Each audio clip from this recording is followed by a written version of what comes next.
ଜୟ ଜଗନ୍ନାଥ। ମାଟିର ମହକ କ୍ରିଏସନକୁ ଆପଣମାନଙ୍କୁ ଆଉ ଥରେ ଶୁଭେଚ୍ଛା ସ୍ୱାଗତ ଜଣାଉଛି। ଆଜି ଆପଣମାନଙ୍କ ଲାଗି ଶ୍ରୀମନ୍ଦିରର 22 ପାବଚ୍ଛ ସମ୍ପର୍କରେ ଶ୍ରୀମନ୍ଦିରର 22 ପାବଚ୍ଛର ତାତ୍ତ୍ୱିକ ନିଦର୍ଶନକୁ ନେଇ ଆଜିର ଏହି ପରିକଳ୍ପନା। ଶ୍ରୀମନ୍ଦିରର 22 ପାହାଚ। ପୁରୀ ଶ୍ରୀକ୍ଷେତ୍ର ବା ଶଙ୍ଖକ୍ଷେତ୍ରର ଆୟତନ 5 କୋଶ। 5 କୋଶ ମଧ୍ୟରୁ 2 କୋଶ ଆୟତନ ସାଗର ମଧ୍ୟରେ ଅବସ୍ଥିତ, ଯାହା ଶଙ୍ଖର 2 କୋଣ ଆୟତନ ମହୋଦଧି ସ୍ପର୍ଶ କରିଛି। ଅବଶିଷ୍ଟ 3 କୋଣ ଭୂମଣ୍ଡଳରେ ବିଦ୍ୟମାନ। ଶଙ୍ଖର ମଧ୍ୟଭାଗରେ 665 ଫୁଟ ଓ 640 ଫୁଟ ପରିମିତ ସ୍ଥାନ ମଧ୍ୟରେ ଶ୍ରୀମନ୍ଦିର ଅବସ୍ଥିତ।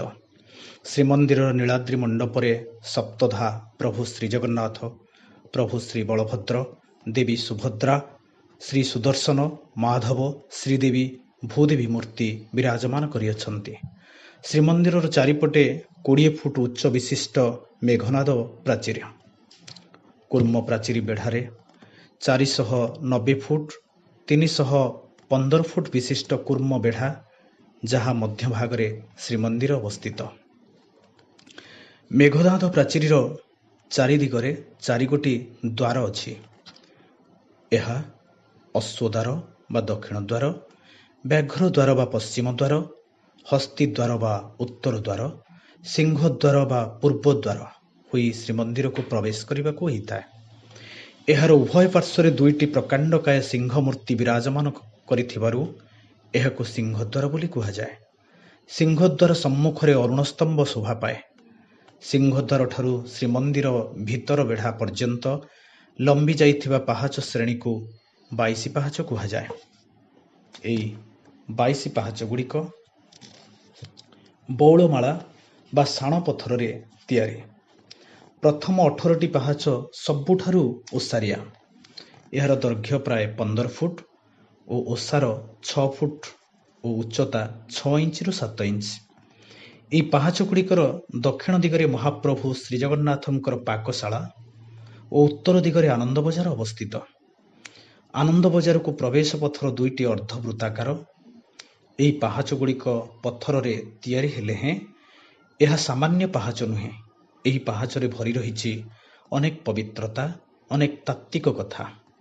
କେତେକ ଆଲୋଚକ ମତବ୍ୟକ୍ତ କରି କହନ୍ତି ଯେ ଏହି 22 ପାହାଚରେ 22 ଜଣ ଅଧିଷ୍ଠାତ୍ରୀ ଦେବୀ ଅବସ୍ଥାନ କରିଛନ୍ତି। ସେମାନେ ହେଲେ ମାୟା, ଚେତନା, ବୁଦ୍ଧ, ନିଦ୍ରା, କ୍ଷୁଧା, ଛାୟା, ଶକ୍ତି, ତୃଷ୍ଣା, କ୍ଷାନ୍ତି, ଜାତି, ଲଜ୍ଜା, ଶାନ୍ତି, ଶ୍ରଦ୍ଧା, କ୍ଳାପ୍ତି, ବୃତ୍ତି, ସ୍ମୃତି, ଦୟା, ତୁଷ୍ଟି, ଚିନ୍ତା, ମାତୃ, ଭ୍ରାନ୍ତି, ପ୍ରଜ୍ଞା। କିନ୍ତୁ ଶାସ୍ତ୍ରୀୟ ଦୃଷ୍ଟିକୋଣରୁ 22 ପାହାଚରେ 22 ଜଣ ଶ୍ରୁତି ଯୋଗିନୀ ସାକାର ନ ହୋଇ ନିରାକାର ରୂପରେ ବିରାଜମାନ କରିଛନ୍ତି। ସେମାନେ ହେଲେ ଚିତ୍ରା, କୁମୁଦବତୀ, ମନ୍ଦା, ଛନ୍ଦାବତୀ, ଦୟାବତୀ, ରଞ୍ଜନୀ, ଇତିକା, ରୌଦ୍ରା, କ୍ରୋଧା, ବଦ୍ରିକା, ପ୍ରସାରିଣୀ, ପ୍ରୀତି, ମାର୍ଜନୀ, ଖ୍ୟାତି, ରକ୍ତା, ସନ୍ଦୀପନୀ, ଆଳାପନା, ମଦନ୍ତୀ, ରୋହିଣୀ, ରମ୍ୟା, ଉଗ୍ରା, ଚୋରିଣୀ। ପୁଣି ଏହା ପଞ୍ଚରସ, ଅଷ୍ଟସାତ୍ତ୍ୱିକ ଭାବ, ତ୍ରିବୀଜ, ତ୍ରିଶକ୍ତି, ତ୍ରିଗୁଣର ସମାହାରରେ ସଂଗୃହୀତ ହୋଇଛି। ଗୋଲୋକ ବିହାରୀ ନାରାୟଣଙ୍କ ବାସସ୍ଥଳୀ ବା ଆବାସସ୍ଥଳୀ ହେଉଛି ଗୋଲୋକ ଧାମ। ସେ ଗୋଲୋକ ବିହାରୀ। ସେ ଯେତେବେଳେ ଗୋଲୋକ ଧାମରୁ ଧରାଲୋକକୁ ଅବତରଣ କରନ୍ତି, ସେତେବେଳେ ଅଷ୍ଟ ବୈକୁଣ୍ଠ, ଶ୍ରୀ ବୈକୁଣ୍ଠ, କୈବଲ୍ୟ ବୈକୁଣ୍ଠ, କାରଣାର୍ଣ୍ଣବ ବୈକୁଣ୍ଠ, ଶେଷାଶ୍ରୟୀ ବୈକୁଣ୍ଠ, ଶ୍ଵେତଦ୍ୱୀପ ବୈକୁଣ୍ଠ, ପର ଅବ୍ୟଡ଼ା ବୈକୁଣ୍ଠ, ଗର୍ଭଦଳାଶାୟୀ ବୈକୁଣ୍ଠ, କୈଳାସ ବୈକୁଣ୍ଠ ଓ ଚତୁର୍ଦ୍ଦଶ ଭୁବନ, ସପ୍ତଭୁବନ, ଭୂର୍ଭୁବଃ ସ୍ୱଃ, ମହଃ, ଜନଃ, ତପଃ, ସ୍ୱୋତଃ ଓ ସପ୍ତ ପାତାଳ ଯଥା ଅତଳ, ସୁତଳ, ବିତଳ, ତଳାତଳ, ମହାତଳ, ରସାତଳ, ପାତାଳ ଅତିକ୍ରମ କରନ୍ତି। ତେଣୁ ସ୍ୱୟଂ ନାରାୟଣ ଗୋଲୋକ ଧାମ ପରିତ୍ୟାଗ କରି ଏହି ଧାମରେ ଦେହବନ୍ତ ହୋଇଥିବା ଯୋଗୁଁ ଅଷ୍ଟବୈକୁଣ୍ଠ ଚତୁର୍ଦ୍ଦଶ ଭୁବନ ଅତିକ୍ରମ କରିବାକୁ ହେଇଥାଏ। ତେଣୁ ଭକ୍ତ ଚକ୍ଷୁରେ 22 ପାହାଚ ହେଉଛି ଅଷ୍ଟବୈକୁଣ୍ଠ ଚତୁର୍ଦ୍ଦଶ ଭୁବନର ସମାରୋହ। ଆଉ କେତେକଙ୍କ ମତରେ 22 ପାହାଚ ସହିତ ଶରୀରର 22 ପ୍ରକୃତିକୁ ତୁଳନା କରାଯାଇଛି, ଯଥା ପଞ୍ଚ ଜ୍ଞାନେନ୍ଦ୍ରିୟ ବାକ୍, ହସ୍ତ, ପାଦ, ପାୟ ଓ ଉପସ୍ଥ, ପଞ୍ଚକର୍ମେନ୍ଦ୍ରିୟ ଚକ୍ଷୁ, କର୍ଣ୍ଣ, ନାସା, ଜିହ୍ୱା, ଚର୍ମ ସମେତ ମନ, ବୁଦ୍ଧି, ଅହଙ୍କାର, କାମ, କ୍ରୋଧ, ଲୋଭ, ମୋହ, ଆସକ୍ତି, କାମନା, ତମଃ, ରଜୋଗୁଣ।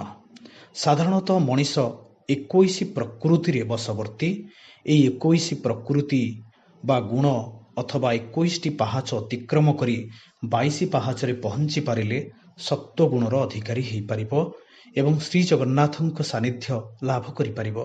ଏହି ଅନୁସାରେ 22 ପ୍ରକୃତିକୁ 22 ପାହାଚର ପରିକଳ୍ପନା କରାଯାଇଛି। ଗାୟତ୍ରୀ ମତରେ ସପ୍ତଲୋକର ପରିକଳ୍ପିତ।